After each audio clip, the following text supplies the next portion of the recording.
Greetings, adventurers. You're listening to The Quiet Journeys of Professor Atwood with me, Professor Atwood. I'm glad you're here, and I can't wait to tell you about my latest journey.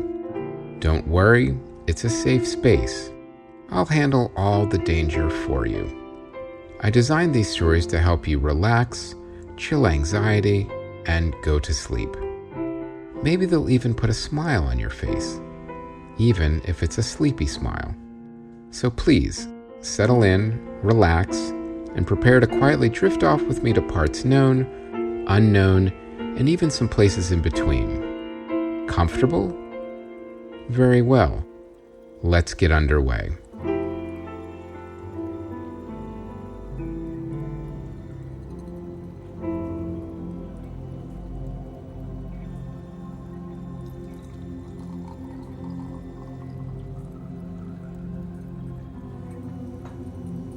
Good evening, adventurers. I hope you're doing well.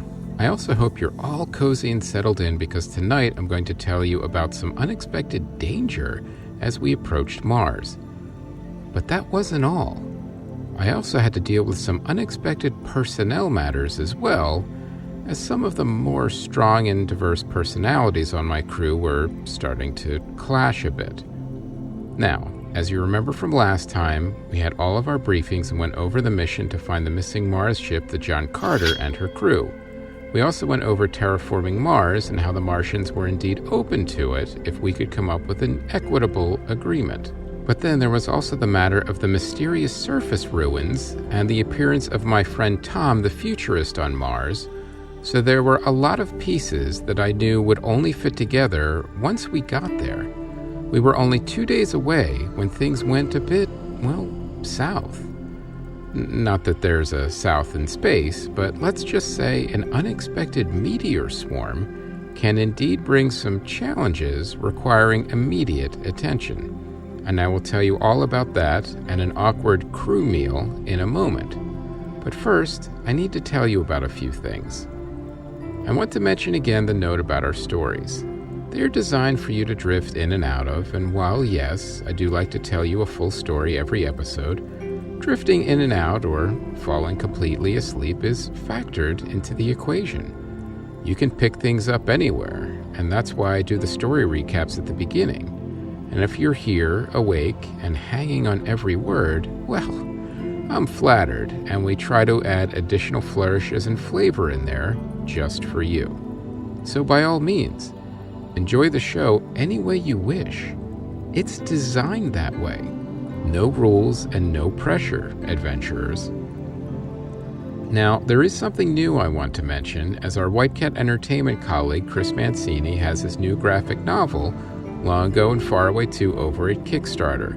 Now, it is in the pre-launch stage, so when you go over there, you'll get to see the logo and the project page, and then you could click to follow it, and you'll be notified on launch, which should be in a couple of weeks, depending on a couple of factors. And you can just go to Kickstarter and search for it, or go to whitecatentertainment.com and click through. It's a fantasy comedy, kind of like a mix between Game of Thrones, but with an ending, and Clerks. It's a direct sequel to Long Ago and Far Away, and hold on, he sent me a piece of paper. Here's what it's about. As a result of our hero Jason's adventuring with the Witch Queen, he now has a son, and since time passes differently in Elvenwood, the son, Lord Stone, is about 20 years older than Jason. Lord Stone also seems to have the entire sect of northern necromancers after him due to him stealing their sacred blood dagger for mead money. They are powerful, quite angry, and are laying waste to Elvenwood to get to him, raising the dead as they go. Nexus, the Witch Queen, could not protect him, so she sent him to Jason in his world to save his life. Now Jason has to return once again to Elvenwood to deal with the deadly northern necromancers, a horde of undead, coveted artifacts, and keeping an alliance between the elves and the Witch Queen intact. He has to do this with dealing with the most difficult adventure of all, fatherhood. All right, sounds exciting and fun, right? So please, go over to Kickstarter and support the project. You can also get caught up, as Volume 1 will be available as well as some other add-ons, I believe they're called. So, you won't be left behind. You can get the whole story there, so you could order the book, and Volume 1 is an add-on to catch you up. So don't worry, it's all there for the choosing. I'd also like to nudge you to rate the show with a bunch of stars. Reviews are great too. It's always nice to read pleasant things about what we're doing over here. And this is also important, don't forget to tell your friends directly about the show and post about it whenever you post about things. The more adventures, the merrier. All right, now let's get back to the story. Now, the first issue I had to deal with wasn't of interplanetary importance, but it was a problem nonetheless. Kara, our flight engineer, ended up being a bit of a picky eater. This did not sit well with our space chef, Jillian, who has a bit of a strict no substitutions meal policy. Now, I knew our original Chef Beverly was a bit more flexible about this, but she couldn't pass the NASA space camp and was declared unfit for space duty, so Jillian had graciously taken her place. Basically, the issue was that since Kara was a bit of a picky eater, she had made one too many special meal requests, and she was now getting a space chef glare whenever she approached the galley. I thought we'd have a 3-person private space dinner to hash all of this out. Jillian said she would prepare something special, and I had a suspicious feeling that some passive-aggressive space cooking was about to transpire. Still, I had to smooth things over, and the sooner, the better. We would meet in the galley in about an hour, so I had some time to reflect on the journey and what lay ahead of us. We were less than 2 days away from landing on Mars. What awaited us there was still a mystery, but with the briefings from Janet, the mission specialist, I at least had some idea of what to expect. I just knew it would require all of our resources and most likely a little creativity and ingenuity from everyone on the crew to get through this one. It would be a team effort, and I was looking forward to the challenge. But my first priority was finding my son and the missing Mars mission. We had to find the John Carter and learn what happened. That would give us an idea on how to proceed with the rest of the mission, from acquiring a terraforming license agreement from the Martian Parliament to the purpose and history of the mysterious non-Martian ruins on the face of Mars. And then there was the matter of Tom, the futurist from the future, who had personally requested me on this mission. It was a lot. Honestly, I had hoped it would be smooth sailing on this last part of the journey, considering what was ahead. It wasn't, but I'll get to that in a moment. For now, I had a dinner to attend. Now, I'll be honest, I don't like any type of tension at mealtime. I'd like it to be a coming together and a group sharing experience filled with joy and laughter.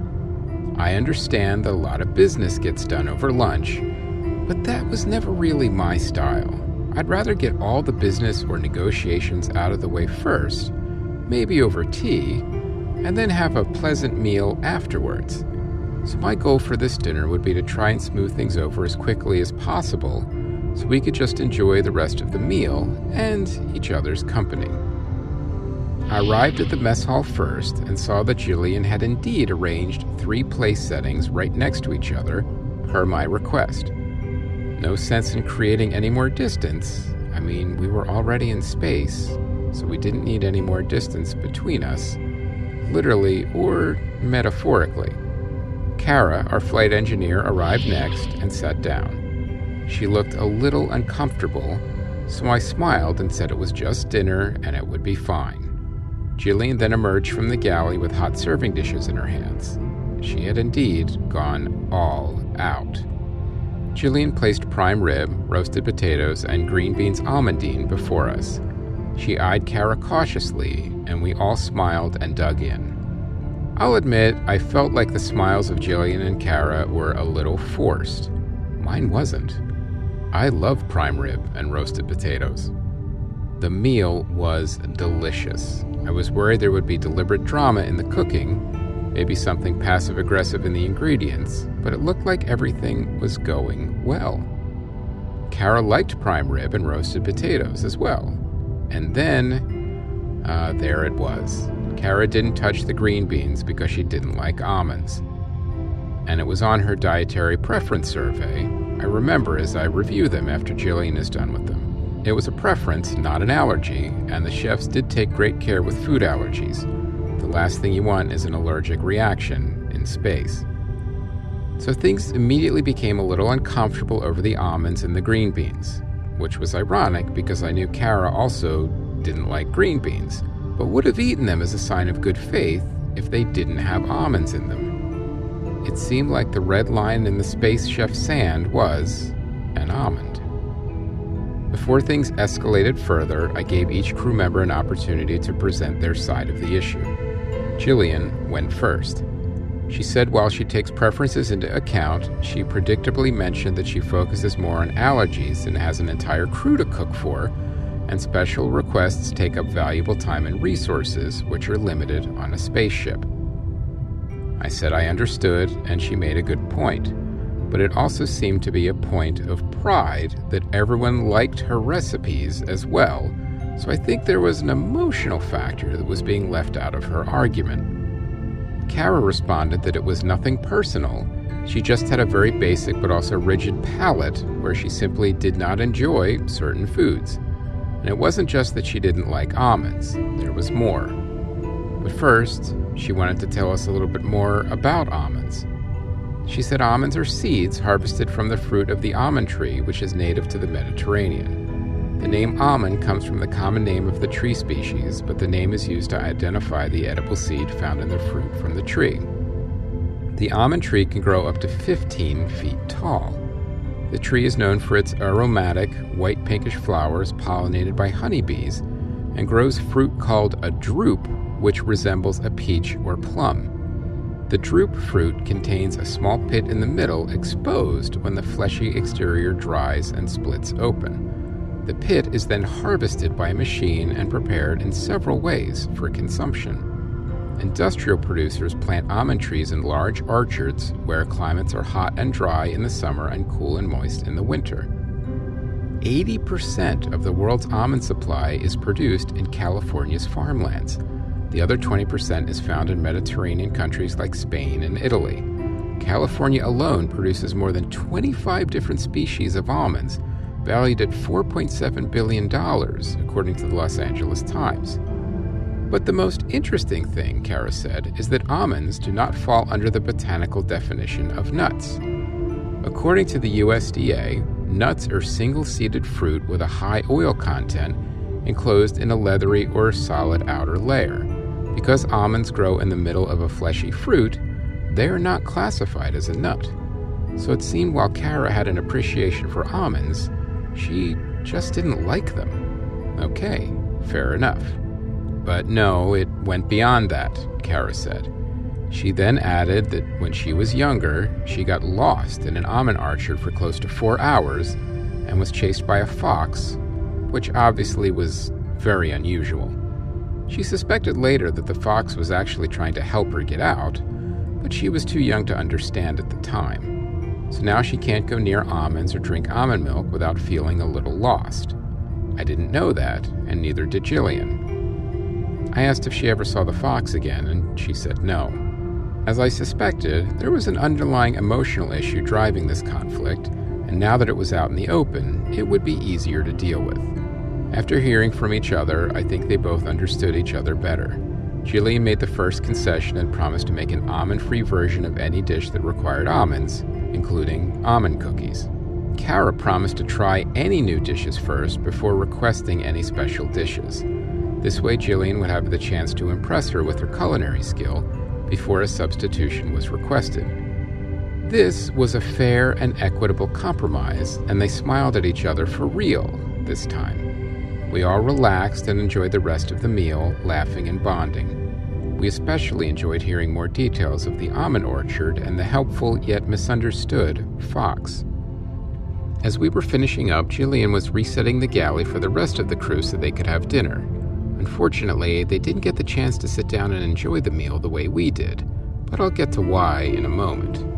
Kara and I thanked Jillian for the delicious meal, and we got up to leave. I was thinking about how I was going to spend the next few hours. Now that the chef issues were resolved, I was planning on reviewing more theoretical terraforming modalities along with the specs on NASA's new antimatter positronic propulsion system. You know, some light reading before retiring. But I would not get the chance. A red alert alarm sounded, and I immediately made my way to the bridge.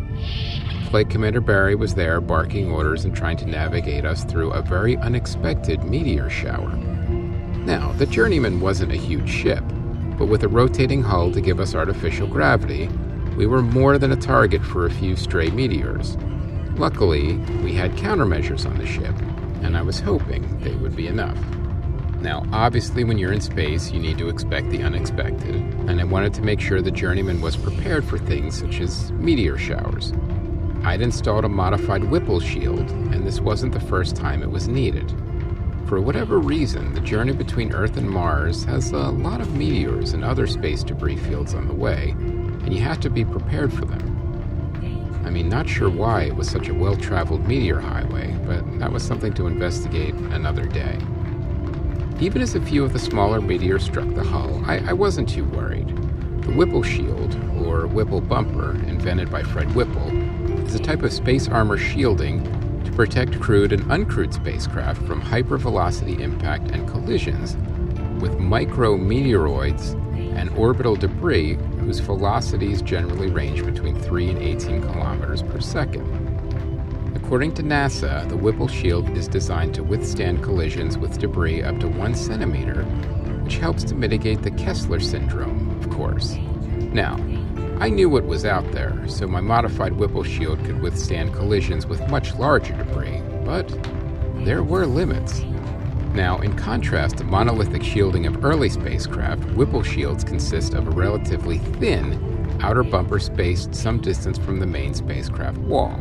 The bumper is not expected to stop the incoming particle or even remove much of its energy, but to break up and disperse it, dividing the original particle energy among many fragments that fan out between bumper and wall. The original particle energy is spread more thinly over a larger wall area, which is more likely to withstand it. A direct analogy is that a lighter bullet-resistant vest is needed to stop a load of birdshot than a single rifle bullet with the same total mass and kinetic energy. Although a Whipple shield lowers total spacecraft mass compared to a solid shield, which is always desirable in spaceflight, the enclosed extra volume may require a larger payload fairing. There are several variations on the simple Whipple shield. Multi-shock shields, like the one used on the Stardust spacecraft, use multiple bumpers spaced apart to increase the shield's ability to protect the spacecraft. Whipple shields that have a filling in between the rigid layers of the shield are called stuffed Whipple shields. The filling in these shields is usually a high-strength material like Kevlar or Nextel aluminum oxide fiber. The type of shield, the material, thickness, and distance between layers are varied to produce a shield with minimal mass that will also minimize the probability of penetration. There are over 100 shield configurations on the International Space Station alone, with higher-risk areas having better shielding. The Journeyman had its own blend of Whipple shield and high-strength filling, which was a mix of the aforementioned aluminum oxide fiber, Kevlar, and a few items of my own design involving oxygenized cotton fiber padding, where I significantly increased the tensile strength. But it also acted as a sound dampener, so any meteor strikes wouldn't be as loud as they would normally be. Part of that was for functionality, the other part was for comfort and convenience. It was calming for the crew if a meteor shower striking a reinforced sound-dampened hull sounded more like a gentle rain hitting the pavement. The truth is, I had to reinforce the shielding beyond NASA-recommended levels, as the Journeyman was also in motion with the rotating hull, making things a bit more complicated. But we needed our artificial gravity, and I do like my creature comforts, if I'm being honest, so reinforcing the hull was our only choice. I could hear the smaller meteors striking the hull, but like I said, due to my enhanced shielding, it sounded more like a gentle rain shower. Barry was navigating us out of the path of the meteor shower, but it was larger than usual and would take some time. And and we didn't want to move too far off course, as it would add time to our journey, which was something I wanted to avoid, if at all possible. Now, let me tell you a little bit about meteor showers. A meteor shower is a celestial event in which a number of meteors are observed to radiate or originate from a single point in the night sky. Most meteors are smaller than a grain of sand, so almost all of them disintegrate and never hit the Earth's surface. With proper shielding, they will also disintegrate on a shielded hull. But the sound of the meteors was getting a bit louder, so I was concerned we weren't dealing with a meteor shower anymore. You see, very intense or unusual meteor showers are known as meteor outbursts and meteor storms, which produce at least 1,000 meteors an hour, most notably from the Leonids. The Meteor Data Center lists over 900 suspected meteor showers, of which about 100 are well established. NASA maintains a daily map of active meteor showers, but the truth is, not every shower or storm is on it. I mean, it's not like the meteors look at the map and follow the assigned paths, of course. Interestingly, the actual nature of meteors was still debated during the 19th century. Meteors were conceived as an atmospheric phenomenon by many scientists until the Italian astronomer Giovanni Schiaparelli ascertained the relation between meteors and comets in his work, Notes upon the Astronomical Theory of the Falling Stars, in 1867. In the 1890s, Irish astronomer George Johnstone Stoney and British astronomer Arthur Matthew Weld Downing were the first to attempt to calculate the position of the dust at Earth's orbit. They studied the dust ejected in 1866 by Comet 55P/Tempel-Tuttle before the anticipated Leonid shower return of 1898 and 1899. Meteor storms were expected, but the final calculations showed that most of the dust would be far inside Earth's orbit. Although the absence of meteor storms that season confirmed the calculations, the advance of much better computing skills was needed to arrive at reliable predictions. In 1981, Donald Yeomans of the Jet Propulsion Laboratory reviewed the history of meteor showers for the Leonids and the history of the dynamic orbit of Comet Tempel-Tuttle. I'll admit that's fun to say. It's always a nice reminder that scientists often do indeed have a joyful sense of whimsy. Anyway, a graph from it was adapted and republished in Sky and Telescope. It showed relative positions of the Earth and Tempel-Tuttle and marks where Earth encountered dense dust. This showed that the meteoroids were mostly behind and outside the path of the comet, but paths of the Earth through the cloud of particles resulting in powerful storms were very near paths of nearly no activity. The bottom line is that comets and meteor showers are related, and we're getting better at predicting patterns. Because meteor shower particles are all traveling in parallel paths and at the same velocity, they will appear to an observer below to radiate away from the single point in the sky. The radiant point is caused by the effect of perspective, similar to parallel railroad tracks converging at a single vanishing point on the horizon. Meteor showers are normally named after the constellation after which the meteors appear to originate. This fixed point slowly moves across the sky during the night due to the Earth turning on its axis, the same reason the stars appear to slowly march across the sky. The radiant also moves slightly from night to night against the background stars, a radiant drift, of course, due to the Earth moving in its orbit around the Sun. When the moving radiant is at its highest point, it will reach the observer's sky that night. The Sun will be just clearing the eastern horizon. For this reason, the best viewing time for a meteor shower is generally slightly before dawn, a compromise between the maximum number of meteors available for viewing and the brightening sky, which makes them harder to see. Well, this is if you're on Earth, of course. If you're in space and you have a meteor shower literally raining down upon you, that's pretty much the best viewing area. But soon, things took a quite unexpected turn. Barry was moving us away from the meteor shower, but he also added that it was much more intense than a traditional meteor shower, and we had better start calling it what it was, a meteor storm. But the journeyman was prepared for storms as well as showers, and I was certain my customized Whipple shield would hold. But I wasn't so sure about what happened next. We were approaching Mars' orbit, and we would be in range to land within a day. Of course, the meteor storm was a complication, but Barry had navigated us out of it. Or so we thought. Just when we thought we were out of the storm, we heard the meteors strike the hull again, which didn't make any sense. As improbable as it was, the meteor storm was following us. This was certainly a new wrinkle, and I will tell you all about the meteor storm that seemed to have a personal interest in us, along with our much-anticipated Mars landing, next time. But before I end this evening's story, I want to talk to you about something. In every life, at one point or another, a meteor shower will fall, which arguably can be a big problem if you don't have the proper shielding. But I also had an issue with my space chef and my flight engineer and some previously unknown baggage regarding almonds and a helpful fox. My point is, problems come in all sizes, and while it's important to prioritize and deal with meteors before almonds, it's also important not to ignore those almond-sized problems completely because they can grow to meteor size. Remember, a small problem is still a problem, so don't give it a chance to grow. But there's another lesson here, I believe. That's that simple interpersonal conflicts can often be resolved with a bit of empathy and understanding. Once Kara learned how much the menu meant to Jillian, she was more respectful of it.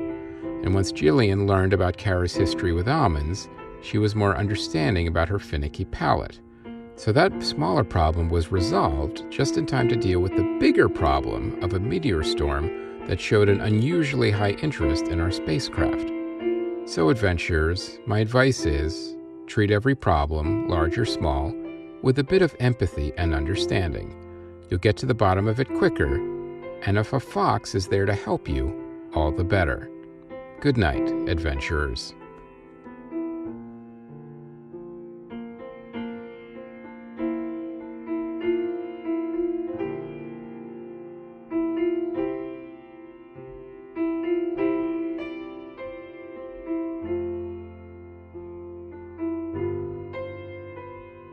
The Quiet Journeys of Professor Atwood was created, written, and performed by Chris Mancini and produced by White Cat Entertainment. It is a work of fiction. Maybe. Music and sound design by Ron Tansky at rontanskymusic.com. For more info and merchandise, including t-shirts, mugs, and blankets, go to whitecatentertainment.com.